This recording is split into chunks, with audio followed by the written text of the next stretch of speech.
발로 읽는 역사 5번째 시간입니다. 사실 이번 납자 다녀온 데는 그러니까 뭐 수십 번 나눠서 할 수도 있는데 몇 가지 핵심 사항만 가지고 말씀드리려고 하죠. 뭐 이번 납자의 하이라이트가 몇 가지 있었죠. 그러니까 중화3조당은 동이3조당이고 북경시에서는 낙랑군 사람의 무덤이 나타났고 동이족국과 중산국, 산동반도에 어마어마한 동이족, 신석기 유적들이 있고 동이족들이 집단으로 태양을 쫓아가지고 이동한 흔적들이 있습니다. 뭐 그런 것들이 이번 납자의 하이라이트들인데요. 오늘은 역사에서 주어진 동이족국과 중산국을 찾아서 한번 가봤습니다. 그 중산국은 이제 그 수도가 하북성의 평산현이라고 있는데 그곳이 이제 중산국의 수도인 영수라는 곳이었죠. 그곳에서 1970년대하고 90년대 발굴을 할 때 많이 도굴이 됐음에도 불구하고 중산국왕 조라는 왕과 부인의 무덤이 그 도굴되지 않은 채로 발굴이 되면서 엄청나게 많은 유물이 쏟아져 가지고 중국을 놀라게 했죠. 그래서 이 그림이 바로 하북성 평산현에 있던 영수 중산국을 나중에 그 그림으로 그린 건데요. 여기에 이 산이 있잖아요. 산이 도성안에 산이 있다라고 해가지고 이 중산이라는 이름을 썼다라고 하는 겁니다. 실제로 지금 이렇게 가보면은 요 산이 있어요. 이걸 갖다 호황산이라고 하던데 요 산과 실제 형태가 비슷하게 생겼죠. 이 일대가 지금은 다 건물들이 없지만 발굴을 해보면 이런 형태의 멋진 도성이 있었다라고 하는 겁니다. 그러니까 이제 중산국은 사마천이 중산국에 대해서는 따로 서술하지 않고 중산국이 다른 나라와 이렇게 이제 전쟁하거나 할 때만 가끔가다 이제 등장을 시켰죠. 그러니까 저는 사마천이 사기를 쓴 아주 큰 목적 중에 하나가 동이족의 역사를 한족의 역사로 바꾸는 거라 그랬죠. 그러니까 중산국의 역사를 써줬으면은 동이족의 역사를 한족의 역사로 바꾸는데 상당한 장애가 되기 때문에 사마천이 중산국의 역사는 따로 써주지 않았는데요. 박물관에 가보니까 중산국의 주요 전사라고 해가지고 여러 사료와 왕릉에서 3가지 청동기가 나왔는데 그 청동기에는 다 글씨가 많이 쓰여져 있었어요. 그래서 그 쓰여진 글씨 같은 걸 해석해가지고 이렇게 이제 주요 전쟁사를 정리해 놓은 겁니다. 중국 그 박물관에서. 그런데 그 박물관이 잘 개방을 안 하기 때문에 찾아간다 그래서 쉽게 볼 수 있는 데도 아니에요. 중산국의 임금의 세계표도 이렇게 이제 대략 해놨는데 문공, 무공, 환공, 성공, 왕조, 바로 이제 이 왕조의 무덤이 발굴이 되면서 많은 유물이 쏟아져 나왔죠. 그래서 서기전 295년까지 존재를 했죠. 그러니까 진시황이 중원을 통일하기 약 70년 전까지 있었으니까 이렇게 이 중국 사료에 보면은 예를 들어서 전국책 조책에 조가 20만 군종을 가지고 중산을 공격했다. 5년에 돌아왔다. 그러니까 조나라가 20만 군사를 가지고 공격했는데 중산국을 꺾지 못했다 하는 이야기죠. 20만 군사의 공격을 막아낼 정도로 중산국이 강했다는 거죠. 그래서 중산국은 섰다가 멸망했다가 또다시 섰다가를 갖다가 2~3차례 반복을 합니다. 중산국의 역사를 짤막하게 이렇게 보면은 여러 사료들을 가지고 대략 정리를 한 건데 서기전 507년에 동이일파인 백적이 세운 나라로 돼 있어요. 하북성 중부에 태양산 동쪽 귀숙에 조와 연 사이에 있었고 도분, 고라는 곳이었다가 영수, 현재 하북성 평산현인데 영수로 옮겼습니다. 전국 8웅의 하나인데 동이족 국가이기 때문에 역사에서 많이 지워졌습니다. 서기전 494년에 중산국은 제노위와 함께 진나라를 정벌하고 진국의 극포라는 것이 현재 하북성 조연인데 여기서 빼앗을 정도로 전국 시기에 전국 팔웅의 하나로서 같은 연합국을 조성했던 그런 나라예요. 그러다가 457년에 진국의 1차 멸망을 했다가 414년에 중산무공이 다시 건국합니다.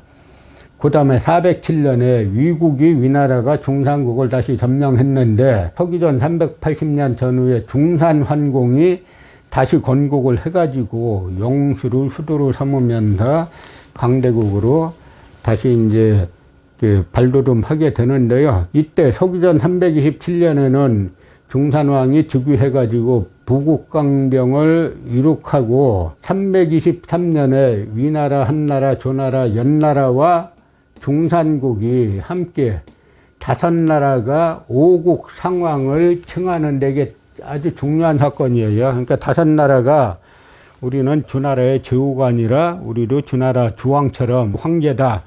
우리도 만승.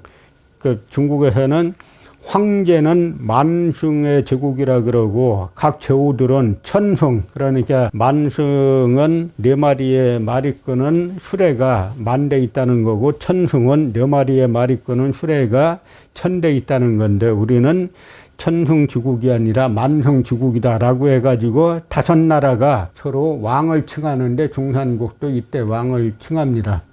그 다음에 표기전 314년에 연에서 내란이 발생하자 제나라가 연을 공격했는데 중산국도 사마주를 보내갖고 군사를 주어 북쪽에 있는 연의 10개 성을 탈취하고 연나라 땅 수백 리를 차지하게 됩니다. 이때 중산국은 위치가 평원의 한 지대에 있다 보니까 사실 강대국이 아니면은 살아남기가 힘들어요. 근데 이때 조나라 무령왕이 호복기사라는 정책을 하는데 농경민족의 습성을 버리고 기마민족화 하겠다 보니까 저 중산국, 저 기마족들 아니냐. 중산국이 강하기 때문에 우리도 호복, 중산국 같은 동리의 복장을 입고 그 다음에 말 타고 활을 쏘는 호복기사를 하겠다라고 하면서 내부의 많은 반발을 무릅쓰고 호복기사 정책을 강행하면서 조나라 무령왕이 부국강병을 이룩합니다. 연나라는 진국과 동맹을 맺고 10여 년간 중산국을 공격해서 빼앗긴 강역을 되찾아요. 그러니까 이때쯤 가면은 이 진나라도 원래 뿌리는 진나라나 조나라나 중산국이나 전부 다 동유족 국가들이에요. 그 뿌리를 찾아보면. 근데 이때는 동유족의 정체성을 명확히 겉으로까지 드러낸 나라는 중산국이 유일하고 나머지 나라들은 동유족인데 동유족의 정체성을 사료를 통해서 보면 정확하게 드러낸 것 같지는 않은 그런 상황인 거죠. 그러다 서기전 301년 조나라 군사가 영수를 공격하자 중산국은 제국으로 도주해서 죽었고 조나라는 중산왕 상을 세웠다가 서기전 296년에 중산국을 멸망시킵니다. 그 다음에 중산국이 멸망한 후에 그 후예들은 진국에 의해 태원, 지금의 산서성 태원, 그러니까 이 태양산맥 서쪽이죠. 호남, 호북, 강서 등지로 옮겨졌고 중산왕의 직계후손들은 그 성씨를 갖다가 이씨로 삼게 됩니다. 중산국 있던 자리에 이수란 강이 있고 해서 그거를 이씨로 삼아가지고 자기네 이 정체성을 잊지 않으려고 노력한 게 아닌가라는 그런 생각이 들어요. 전국시대 중산왕국이라고 이 중산국의 도읍에 있는 그 중산국왕 조의 왕릉을 찾아서 답자를 갔는데요. 여기가 늘 개방하는 데가 아니라 그냥 무작정 찾아가시면은 못 볼 수도 있어요. 중산 고성 유지가 있고 이게 바로 그 왕릉 자리입니다. 여기 왕우릉인데 여기에서 아주 어마어마한 유물들이 쏟아져 나왔어요. 그 왕릉에다가 이런 진열관을 만들어 놓은 겁니다. 중국에서도 신비왕국, 전국 중산 해가지고 신비왕국으로 설명하고 있는데 1974년하고 1993년에 발굴을 했는데 이때 글씨가 쓰여진 3개의 청동기가 나옴으로써 많은 센세이션을 일으켰죠. 옛나라가 뭐 여기까지 이렇게 있었다는 게 다 말도 안 되는 얘기고 여기가 이제 연산산맥이고, 그러니까 연산산맥 안쪽에 연나라가 있었다라고 보면 되고요. 중산국의 강역을 이렇게 정확하게 그릴 수 있는가도 이제 의문이 있는데, 현재 뭐 중국 사람들 외에는 연구하는 사람들이 별로 없으니까 일단 중국에서 그려놓은 그런 이제 이 지도를 가지고 설명하는 건데, 중산국이 지금의 보정시를 낀 이 일대에 그 동이족 국가의 정체성을 명확히 가지면서 남아있었던 거는 사실이죠. 중산국의 상징이 이게 이제 산이 있으니까 이 산자의 창인데 이게 엄청나게 큰 창이에요. 그리고 중산국에서 나온 그 청동기와 이런 것들이 나왔는데 이게 술이 담겨져 있는 병이에요. 근데 이게 지금 중국에서 발견된 가장 오래된 이제 술인데 이걸 갖다 중국에서 왜 그 복원 안 하는지 전 이해가 잘 안 갑니다. 그리고 중산국도 이렇게 장성을 쌓아가지고 옆에 예를 들어서 이 조나라라든지 제나라라든지 연나라라든지 이런 나라들과 맞서 전쟁하기 위해서 이 장성을 쌓았어요. 전국 중산 삼기명문이라 그래가지고 이 전국시대 중산국에 이 쇠청동기에 이렇게 글씨가 쓰여져 있는 쇠청동기가 나왔어요. 그래서 이걸 갖다 중국에서는 그 연구자들이 이 부분을 많이 풀어가지고 지금 책자루로 판매하고 있던데 저희도 한번 연구해 볼 만한 가치가 있죠. 글씨가 새겨진 중산국왕 정이 나온 겁니다. 그리고 이것도 또한 글씨가 새겨진 중산국왕 방호는 뭐냐면 사각형으로 된 병 같은 걸 뜻하는데 여기에도 많은 글씨가 새겨져 있어요. 그래서 이런 것들이 저 청동기를 가지고 탁본을 떠가지고 이렇게 이제 음각 양각 해가지고 탁본을 떴는데 이걸 가지고 이제 글씨를 다 해석해냈어요.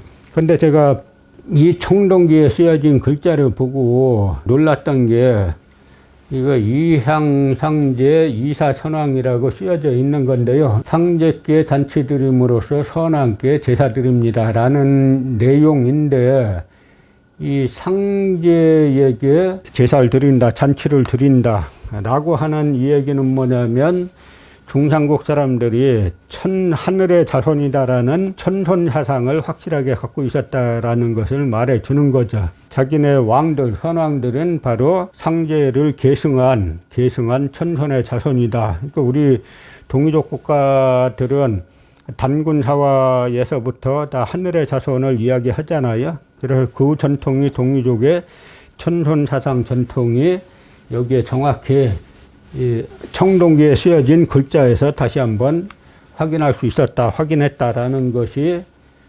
중산국의 정체성을 이해하는데 큰 수학이라고 볼 수가 있습니다.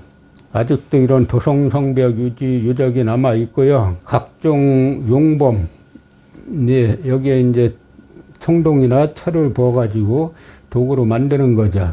이런 무기들인데 아까 전국책에 보면은 조나라 군사 20만 명이 중산국을 공격했는데 이기지 못했다고 나오잖아요. 이런 무기들이 있는데 요건 뭐냐면 쇠뇌라는 거예요. 쇠뇌가 뭐냐면 연발 활 같은 건데 여기에다가 활을 한 다음에 우리가 총을 쏘듯이 방아쇠를 당겨가지고 화살을 날리는 그러한 쇠뇌인데 이 쇠뇌도 중산국에서 출토된 그런 유물 중에 하나인 겁니다. 그 다음에 이런 칼들이, 청동검들이 출토가 됐고요. 원래 동이족은 음악을 상당히 좋아하잖아요. 그래서 이 편종도 이렇게 전체가 이렇게 출토가 됐고, 이 유적들은 평산현에 다 이제 제사 지내던 그런 유적들이에요. 그러니까 우리 동이족들은 하늘의 자손이고, 동이족의 특징 중에 하나가 조상을 섬기는 그런 특징이 있는데 중산국이 정확히 그런 습성을 가지고 있습니다.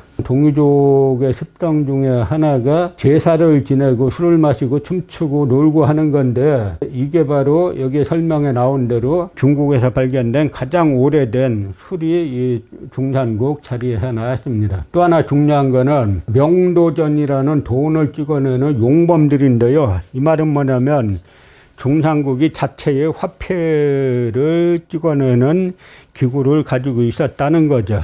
그러니까 지금 우리는 얼마 전까지만 하더라도 명도전을 갖다가 고조선에서 사용한 명도전을 연나라 화폐라 그랬잖아요. 연나라와 고조선은 엄청 전쟁한 나라인데 적국의 화폐를 왜 쓰겠어요? 고조선의 명도전은 고조선의 화폐인 거고, 고조선도 마찬가지로 용범 개인들이 만들어서 찍어내면 지금 위조지폐범 엄하게 처벌하는 것처럼 옛날이랑 마찬가지였어요. 돈을 자기가 사사롭게 찍어내다가 발각되면 사형당하죠. 중산국에서 자체적인 화폐를 찍어낸 경제자립도 상당히 이룩된 그런 나라였다라는 걸 말해주는 거고요. 이런 상당히 신비로운 동물을 갖다가 청동으로 이렇게 만들었고, 아주 훌륭한 제품의 청동기들은 많이 만들어냈습니다. 전국 파동 중에 하나인 중산국의 역사를 복원하는 것은 우리 후손들의 의무고, 아마 저희가 최초로 이 중산국을 이렇게 이제 답사를 가봤을 것 같은데요. 앞으로 이 중산국의 역사를 보다 연구해서 신석기 시대 조상들부터 쭉 해가지고 동이족의 역사를 복원하는 것이 후손들의 의무가 된다라는 것을 몸으로 느꼈던 답사였다라고 말씀드릴 수 있습니다.